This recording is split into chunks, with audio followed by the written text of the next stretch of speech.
এই তারেক রহমান একটা কুলাঙ্গার, একটা বাস্টার্ড। ওর বাপ ছিল এক খুনি, ও এক খুনি বুঝছে। লন্ডনে বসে লম্বা লম্বা লেকচার দেয়। আমার মনে হয় যে কবে যে একটা চট থাপ্পড় খাবে, খাইছে অলরেডি, আরো খাবে আর কি। আর্মিদের কাছে খাইছে, এখন আমাদের কাছে খাবে আর কি। একটু ওয়েট করতে হবে আর কি। আসতেছি আমি লন্ডনে, ইনশাআল্লাহ দেখা হয়ে যাবে।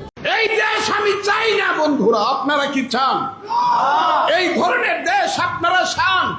যে দেশে বঙ্গবন্ধুর মতো একজন মহান নেতা, হায় রে হায় বাংলাদেশ, হায় রে হায় বাঙালি জাতি। একটা লোক জীবনের যৌবন কারাগারে কাটিয়ে ফাঁসির মঞ্চে গিয়ে বাঙালিকে শিখিয়েছে তুমি কে আমি কে, বাঙালি বাঙালি।